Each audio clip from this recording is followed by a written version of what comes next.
리포트 뚜껑 열어보는 시간입니다. 오늘도 정서한 아나운서 함께 할게요. 어서 오세요. 안녕하세요. 네, 반갑습니다. 자, 오늘의 리포트는 또 어떤 걸 준비해 오셨을까요? 첫 번째 리포트부터 뚜껑 열어보겠습니다. 네, 첫 번째 바로 한미 글로벌 뚜껑 열어보도록 하겠습니다. 이 네옴시티 수주전 본격화, 여기에 데이터 센터라는 모멘텀까지 제시한 보고서 분석이 나왔습니다. 네, 요새 뭐 네옴시티 관련해서 그가 안 와서 우리가 간다 뭐 이런 얘기들 참 많았는데 오늘 한미글로벌은 일단 시장이 하락하는 가운데서 상승을 하고 있습니다. 현재 주가부터 확인해 보도록 하죠. 자, 현재 한미글로벌의 주가입니다. 4%대 강세 여전히 유지하면서 3850원 기록이 되고 있습니다. 자, 관련해서 과연 어떤 이야기들을 하고 있을지 궁금한데요. 확인해 볼까요? 네, 케이프 투자증권에서는 이 한미 글로벌에 대해서 3분기 안정적인 실적 성장을 구현할 것이다라고 긍정적인 전망을 내놨습니다. 일단 그 이유 실적 추이 전망 그래프 보면서 체크해 보도록 하겠습니다. 케이프증권에서는 주요 실적 성장 요인을 삼성전자 등 국내 주요 2차 전지 업체들의 하이테크 프로젝트 확대, 그리고 미국 자회사를 통한 고환율 수혜 등을 꼽았는데요. 이로 인해서 실적과 영업이익률이 계속해서 상승하는 모습을 그래프에서도 확인할 수 있었습니다. 부문별로도 보면요. 국내 미국과 함께 또 사우디발 모멘텀도 있습니다. 견조한 흐름을 유지하는 모습 확인할 수 있었는데요. 다시 한번 포인트로 와서 정리를 해보면 이러한 호실적에도 불구하고 사실상 최근 한미글로벌은 주가 조정을 받았습니다. 바로 그가 오지 않았다는 소식이 전해졌기 때문이죠. 올해 11월로 예상됐던 사우디 왕세자의 방한 계획이 무산되면서 이로 인한 최선호 수혜주로 꼽았던 한미글로벌에 조정이 나온 것입니다. 하지만 보고서에 따르면요, 이 왕세자의 방한 여부는 동사의 네옴시티 비전 2030 프로젝트 진행 상황과 무관하다라고 판단을 했고요. 이로 인해서 관련된 프로젝트와 수주 확보는 여전히 견고하다라고 분석을 했습니다. 또 여기에 네옴시티 프로젝트 수주를 위해서 우리 국내 원희룡 국토부 장관이 또 11월 사우디 방문 소식이 전해지면서 추가 수주 가능성까지 제기가 되고 있습니다. 이에 따라 네옴시티 투자 총괄 책임자와 독대 이력이 있는 한미글로벌이 국내 대표단에 포함될 가능성이 커졌고요. 이 가능성이 커진 부분, 그 이유를 제가 사진을 통해서 한번 짚어보도록 하겠습니다. 한미글로벌의 대표 프로젝트인데요. 깜짝 놀란 게 우리 월드컵 경기장도 있고요. 롯데 월드타워부터 남극 제2기지, 또 부산 LCT에도 프로젝트 참여를 했다라고 합니다. 여의도 IFC부터 또 글로벌 대표 프로젝트인 사우디발 수주했었던 이런 사진까지 봤는데 아무래도 우리나라에서도 대표 랜드마크가 대거 포진되어 있죠.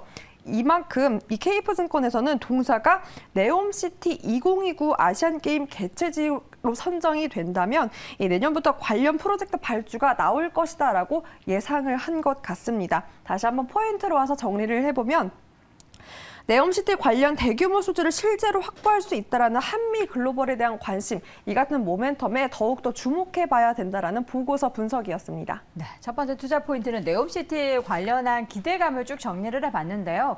그런데 한미글로벌이 사실 네옴시티만 좋은 게 아니잖아요. 원래도 그렇죠. 매력적인 부분들이 굉장히 많다면서요. 네, 맞습니다. 여기서도 바로 그 부분을 주목했는데요. 네. 우리 네옴시티만 있는 것 아니다라는 보고서 분석 내용이었습니다.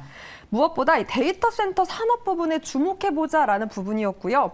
최근 카카오 데이터 센터의 셧다운 사태에 따라서 보안 중요성, 또 이로 인한 관련주가 주목을 받고 있습니다.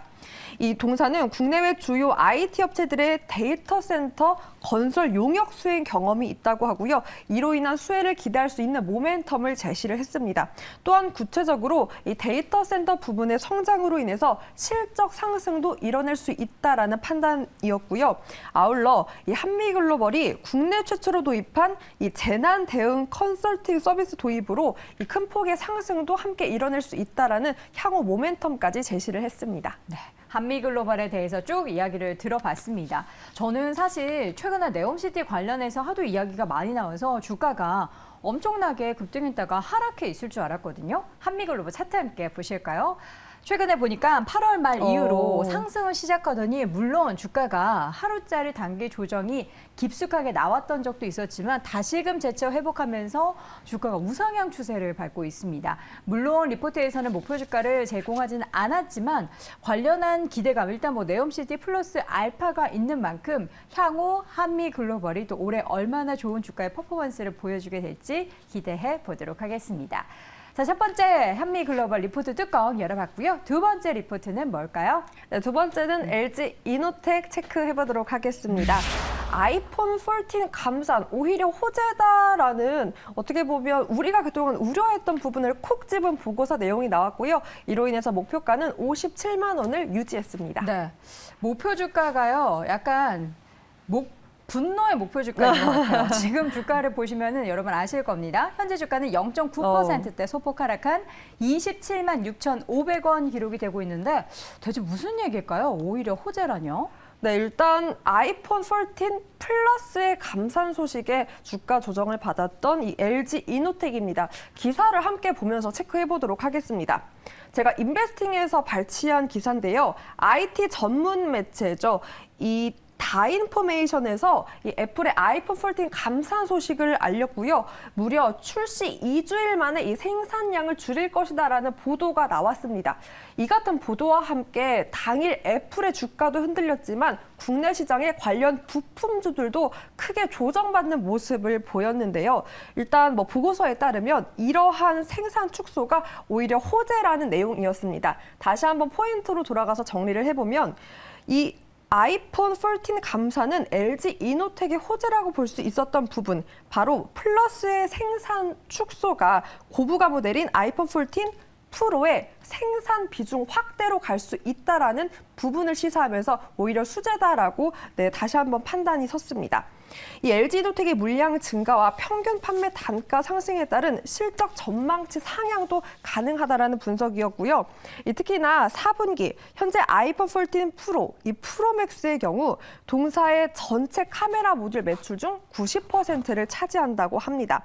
이에 따라서 평균 판매 단가가 아이폰 14 플러스 대비 40% 높은 것으로 추정되고요.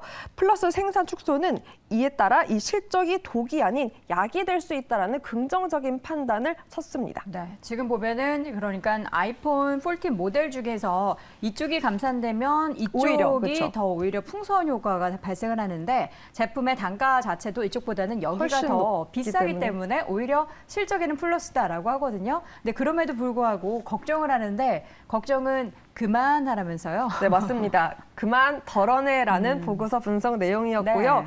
덜어내야 하는 가장 큰 이유로 이 최근 아이폰 14 판매량 논란에도 불구하고 이 4분기 LG 이노텍 주문량은 일단 변화가 없다고 합니다. 오히려 증가하고 있다라고 추정이 되고 있는데요. 이 출하량 그래프 통해서 한번 체크해 보도록 하겠습니다. 네, 판매량 논란에도 불구하고 이렇게 출하량은 63% 전년 대비 증가세를 보였고요. 이로 인해서 상승 사이클에 진입했다라는 그래프 전망도 나왔습니다. 뭐 이렇게 출하량이 증가하고 있다는 건 이 14의 일반 모델 판매 비중은 줄어들고 있지만 반대로 고부가 모델인 프로와 프로맥스의 수요가 이렇게 큰 폭으로 증가하고 있기 때문이라고 판단을 했고요. 특히나 아이폰 14 플러스의 경우 전체 아이폰 출하에서 차지하는 비중이 낮은 반면 이 프로 시리즈의 출하 비중은 계속해서 늘어나서 2022년에는 무려 69.9%까지 증가할 것으로 이렇게 추정하고 있습니다. 이에 따라서 4분기 실적, 최대 실적 달성이 예상된다면서 이러한 판매 비중 확대는 내년까지 이뤄질 수 있다라는 긍정적 전망이 나왔습니다. 네, 자 그렇다면 지금 시점에서 주가의 움직임을 함께 볼 텐데요. 최근에 주가가 다 계단식으로 좀 하락한 건 다 아이폰, 그러니까 애플 관련한 이슈가 전해졌을 때입니다. 최근 주가가 이렇게나 많이 와르르 무너졌습니다. 26만 2천 원 선 기록한 최저가 이후로 주가가 빠르게 회복하지는 못하고 27만 원대의 등락을 보이고 있거든요. 근데 여기에서 제시한 목표 주가 57만 원 가려면 지금 현 주가 대비 무려 상승 여력이 한 104% 정도 되는 겁니다. 그러니까 이 애널리스트가 이 목표 주가를 유지한 건 걱정하지 마라. 지금 문제될 거 없다. 오히려 좋다라는 이야기를 하면서 다시금 이전에 기록하지 못했던 수준까지 주가의 퍼포먼스가 나타날 것이라는 거죠. 주주분들을 위해서라도 이 50만 원 선은 뭐 욕심일 수 있겠지만 올해 부디 30만 원 그리고 더 욕심을 낸다면 40만 원대까지 좀 회복하는 LG노텍의 강한 모습 연말 기대해 보도록 하겠습니다.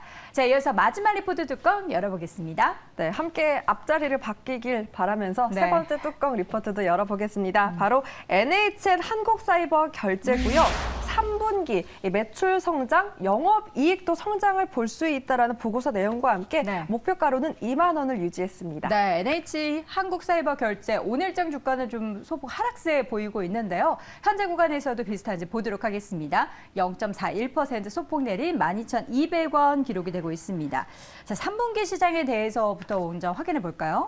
네, 전자결제 전문 업체죠. 이베스트 투자증권은 NHN 한국사이버결제에 대해 3분기 매출 성장을 바탕으로 이 영업이익률을 개선할 것이다라는 긍정적인 전망을 했습니다.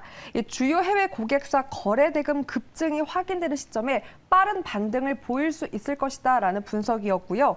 이 3분기 추정 매출액은 전년 동기 대비 11%, 또 영업이익은 7% 상승을 보일 수 있다라고 판단을 했습니다.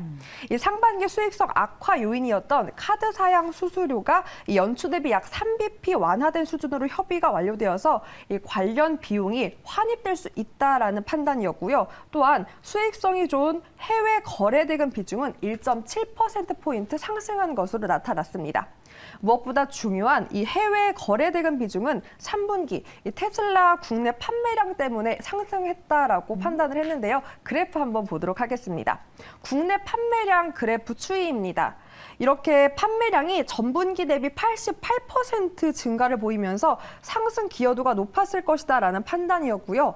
매출 총이익률이 상반기 10.6%에서 이렇게 3분기 11.2%로 개선됐을 거다라는 예상이 나왔습니다. 네, 저 리포트 한번 자세히 한번 봐야 될 것 같습니다. NHN 한국사이버결제와 테슬라의 연관성이 있다니 저는 좀 약간 새로운 내용인 것 같아서 귀가 솔깃해지는데요. 네. 그런데 중요한 거는 지금까지도 흐름이 좋았지만 거래대금 자체도 계속해서 좀 호조세를 보이고 있다면서요? 네, 보고서에서 중요한 건 바로 이 거래대금이라고 꼽았습니다.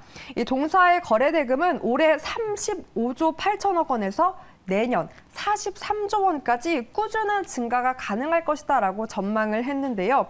이 요인을 정리해보자면 먼저 국내입니다.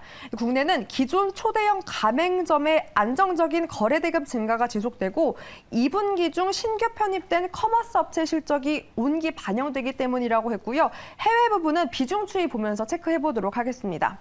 앞서 짚었던 대로 테슬라의 연간 인도량 증가와 가격 상승 효과가 지속될 것으로 전망되었고요. 여기에 또 일본 여행 재개로 전자 제어 장치 무선 업데이트의 거래 대금이 고성장 중이다라고 판단을 했습니다. 이로 인해서 해외 거래 대금이 이렇게 늘어날 수 있다라는 판단이었고요. 이 추가적인 고정비성 판관비 증가가 없기 때문에 수익성 개선 요인으로 꼽을 수가 있었습니다. 네, 자 이렇게 해서 NHN 한국사이버결제 투자 포인트 쭉 들어봤고요. 주가를 보면요, 사실 굉장히 많이 부진해져 있는 상황입니다.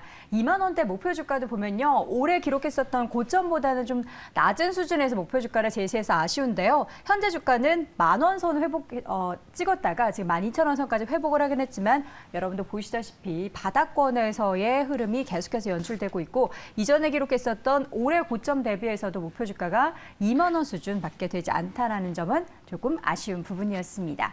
자, 이렇게 해서 오늘 마지막 리포트 뚜껑까지 열어봤습니다. 정서원 아나운서와 함께했습니다. 고맙습니다. 고맙습니다.